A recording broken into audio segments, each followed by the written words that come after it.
Bonsoir, bienvenue, merci d'être avec nous sur La Première. À la une de l'actualité ce soir, la réouverture du marché de Papeete est bien tombée aujourd'hui pour les centaines de touristes arrivés par bateau. La saison des croisières a débuté. Peut-on faire la fête l'esprit tranquille dans les bars et discothèques de Polynésie?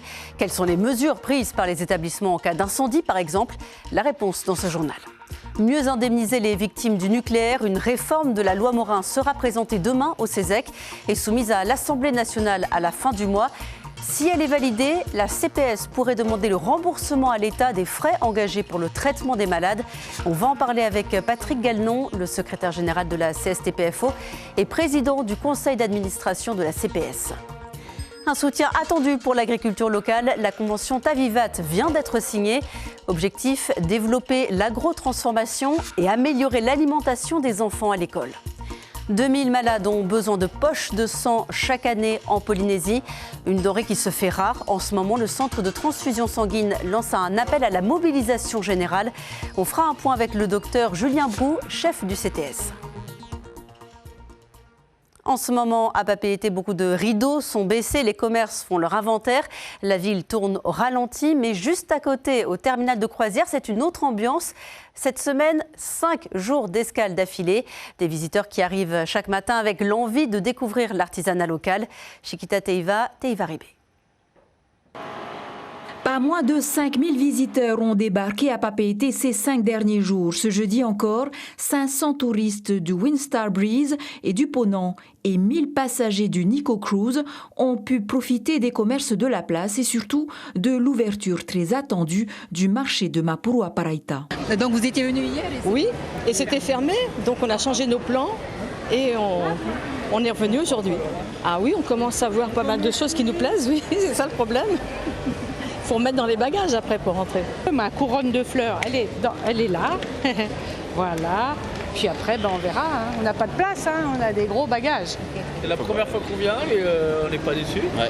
Puis il y a tout à manger, il y a de tout tous les jours. Des fleurs, parfait. De la vanille, du monoeil. Véritable concentré de culture polynésienne, le marché de Papeete a manqué non seulement aux touristes, mais surtout aux habitués. Néanmoins, cette semaine de fermeture était nécessaire pour tous les commerçants. Ça nous a fait prendre des vacances aussi parce que ça fait quand même, on est là toute l'année.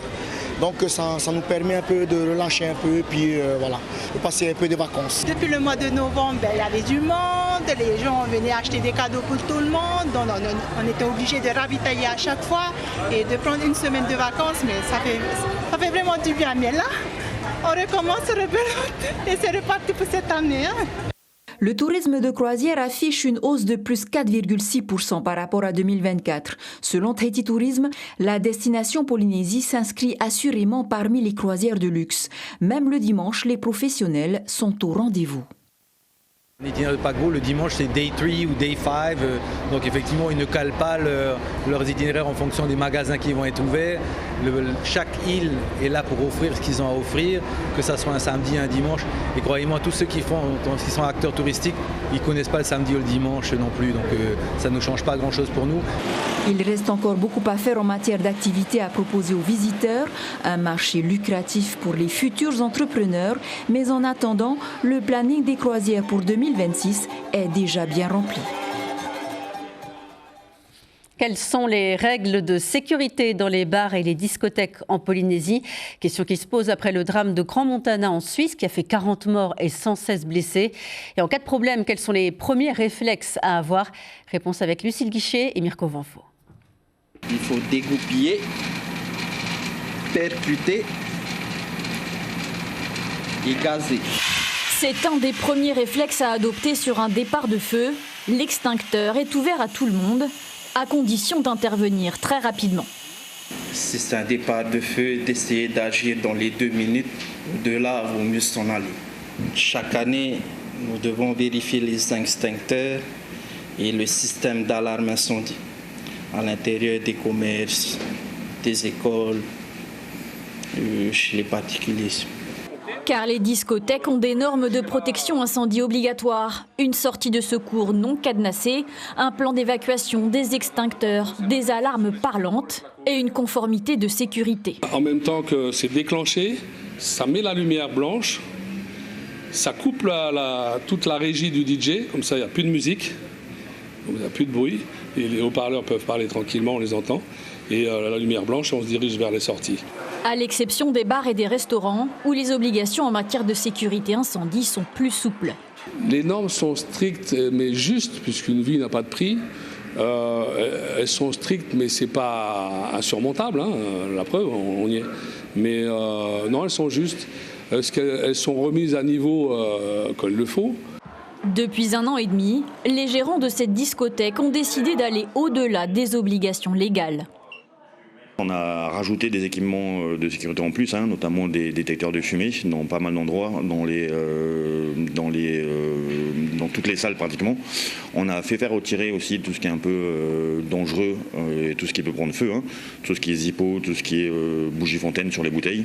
Si le syndicat des bars et dancing reconnaît des manquements aux normes dans certains établissements peu regardants, en Polynésie, 2 boîtes de nuit ont été touchées par un incendie ces 30 dernières années, à chaque fois dans des établissements vides. Cette opération de secours au Tuamotu hier midi, un navire de pêche en difficulté a évité de s'échouer sur l'atoll de Fakarava et les 5 marins qui étaient à bord ont pu être mis en sécurité.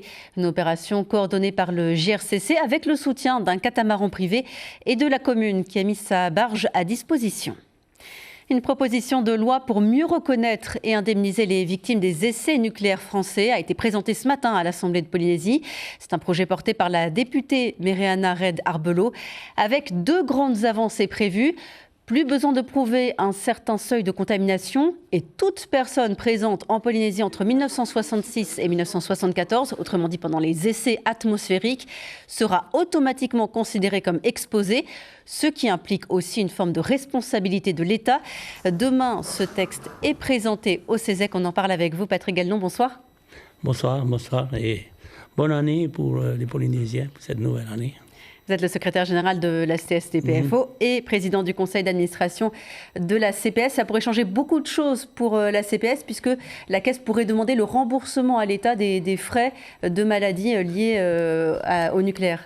Avant tout, je voulais féliciter notre députée, Mereana Arbelo, qui a fait un travail considérable puisque 2 tomes ont été produits et je trouve que c'est un travail admirable.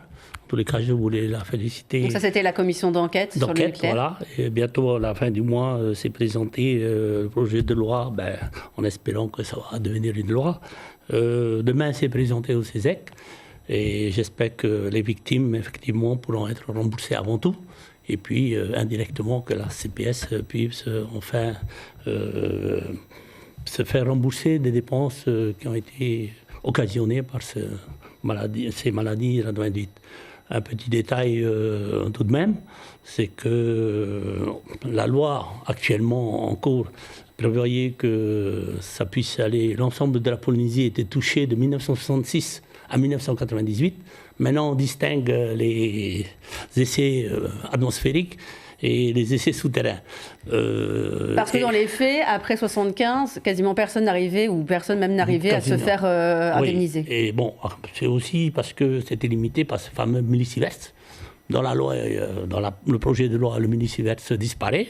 C'est une excellente idée, hein, et c'est une forme d'exposition et non pas de causalité. Et justement, la problématique aussi que nous avons peut-être à la CPS, c'est qu'il y a beaucoup de personnes qui n'ont pas projeté de faire des dossiers. Alors, est-ce que la CPS va être remboursée pour les personnes ou les ayants droit qui n'ont pas fait de dossier, alors que nous avons payé. Il faut qu'il y ait le dossier déposé, il faut que la personne soit indemnisée pour qu'ensuite la CPS puisse demander à l'État le remboursement des frais. Mais nous savons qu'il y a beaucoup de personnes qui n'ont pas déposé de dossier. Alors, si la loi passait, nous, à la CPS, évidemment, on fera en sorte que les ayants droit puissent, parce qu'il y a beaucoup qui sont décédés. C'est-à-dire, vous allez faire en sorte, vous les inciterez comment? Vous pourriez les aider à remplir des dossiers, par exemple? Parce que ça peut être une démarche assez lourde. Non, ça dépend. Si la loi telle qu'elle est prévue va sortir, je l'espère. Justement, c'est pour ça que je vous parlais de cette extension jusqu'en 1998. Une date 1998, on va dire que c'est bizarre parce que les essais sont arrêtés en 1996. En 1998, c'est l'arrêt du CEP qui a commencé à démanteler. Le CEP a été démantelé, mais le matériel qui est venu à Tahiti, notamment les camions et tout ça. D'après le dossier, justement, ils n'ont pas été décontaminés. Ça fait partie des situations exceptionnelles qui sont prévues dans cette proposition de loi. Est-ce que vous avez chiffré la dette sanitaire? Il y a quelques années, vous parliez déjà d'une centaine de milliards. Oui. Aujourd'hui, on est un peu plus d'une centaine de milliards.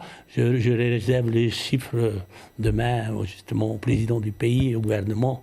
Mais effectivement, on est un peu plus... beaucoup plus que... Il y a 15 000, nous sommes proches de 15 000 cas que nous avons observés, qui répondraient aux conditions. Maintenant, après, si la loi passait, il faudra que ça soit bien précis. Que tout le monde dépose son dossier. Un mot de la CSTPFO, il y a eu des élections syndicales récemment au sein de la fonction publique. La frappe est loin devant. Vous avez été surpris par les résultats ? J'ai pas été le seul à être surpris, puisque même le représentant de la frappe a été surpris. Mais j'ai pas été surpris de mes résultats, puisque nous avons gagné une centaine de voix. Par contre, j'ai été surpris par la lettre que nous a adressée Madame la ministre, qui met des doutes sur la sincérité du... Mais bon, moi je suis content de mes résultats. Maintenant, s'il y a des doutes dans les résultats, voyons voir ce qui va être fait bientôt. Et juste en un mot, quel est le principal combat du syndicat cette année ? Cette année, mon combat est lié à celui des victimes du nucléaire. Cette année, c'est sûr que si, en espérant que la loi Mariana puisse passer, on peut espérer que la CPS puisse avoir quelques subsides, on va dire ça comme ça, pour que toute la population... On bénéficiera, puisqu'on pourra à ce moment-là baisser les cotisations et donc indirectement faire en sorte que l'inflation stagne, etc.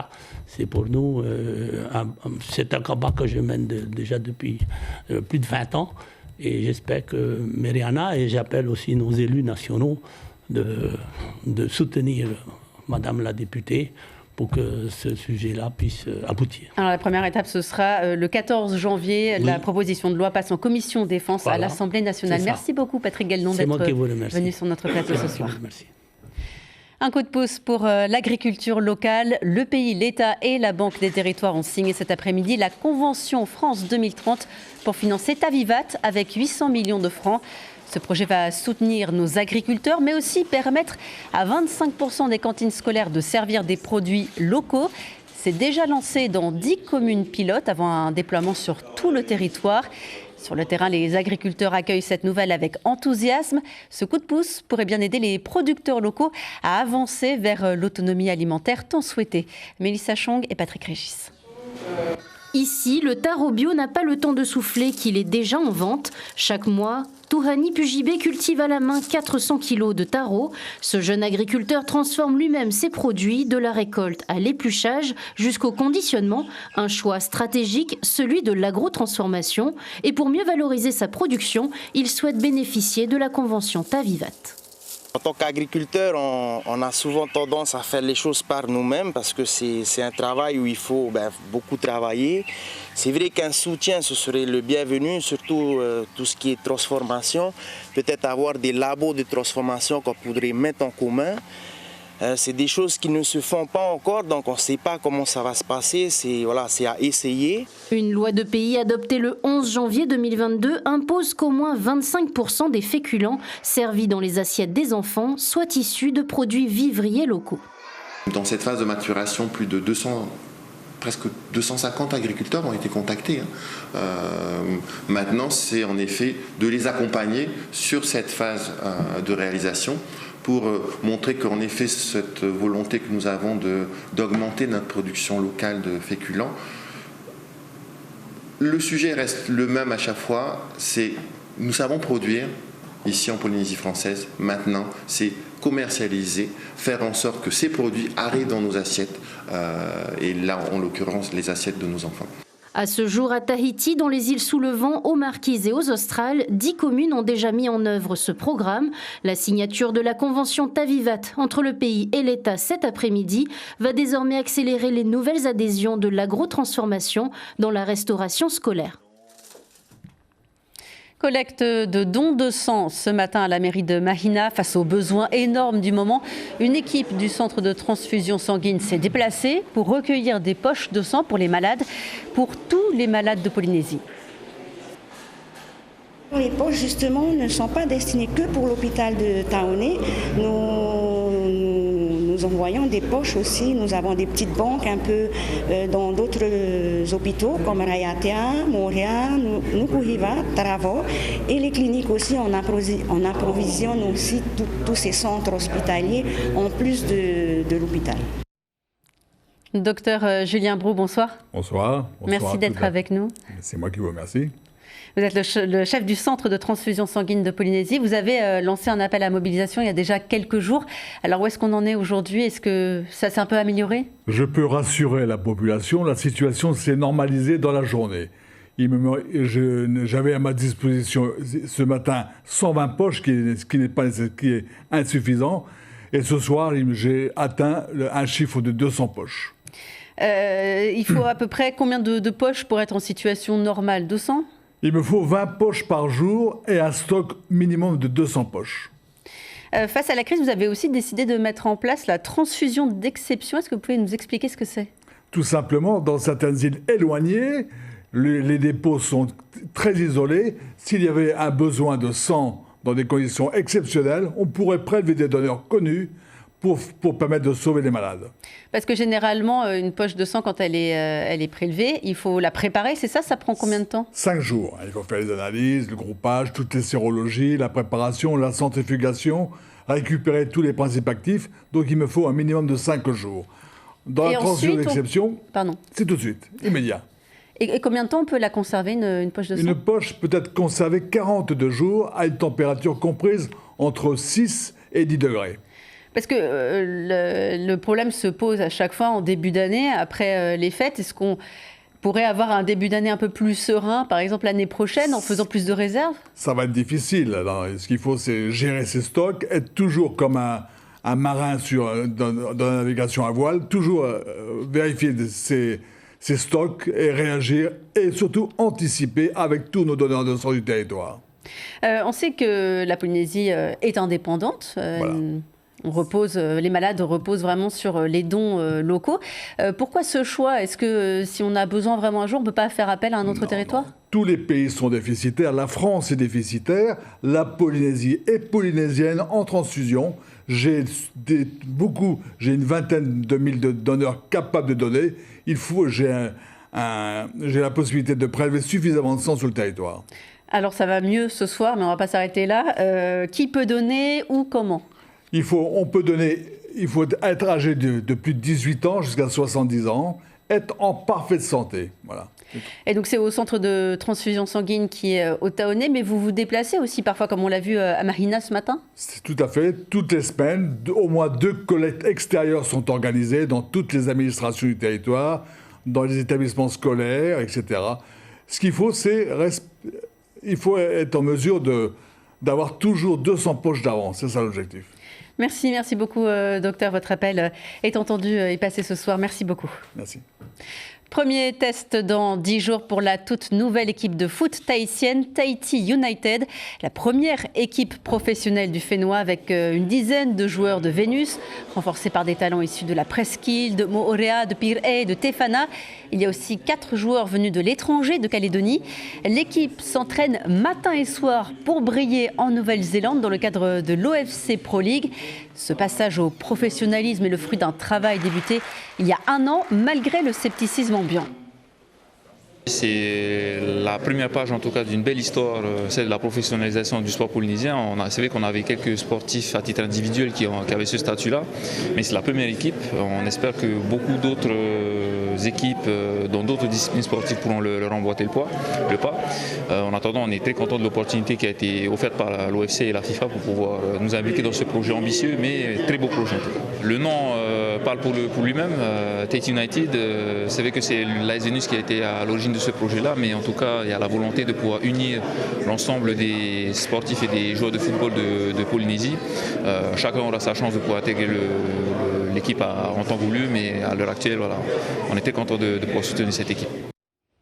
L'information principale de ce journal, c'est cette proposition de loi pour mieux reconnaître et indemniser les victimes des essais nucléaires français. Elle sera soumise à l'Assemblée nationale à la fin du mois. 2 grandes avancées prévues. Plus besoin de prouver un certain seuil de contamination. Et toute personne présente en Polynésie entre 66 et 74 sera automatiquement considérée comme exposée. La CPS pourrait alors demander un remboursement des frais à l'État. À lire sur notre site internet, cette avancée pour les malades évassanés dans l'Hexagone. Ils pourraient bientôt avoir une carte vitale dès leur arrivée sur place. La CPS y travaille. Les précisions sur polynésie.lapremière.fr. En radio, l'information revient dès 6h demain matin avec Hayari Tahiata et Tawerili. Et en télé, à suivre après le journal, 2 épisodes de la série The Pact, un thriller familial, puis le documentaire Le Trésor caché du Moyen-Âge. Demain soir, vous aurez le plaisir de retrouver Lucille Guichet pour votre journal en français. Et un rendez-vous à noter ce samedi à 19h30, la diffusion des Oli Tahiti Nui compétitions. On se quitte d'ailleurs sur un extrait. Excellente soirée.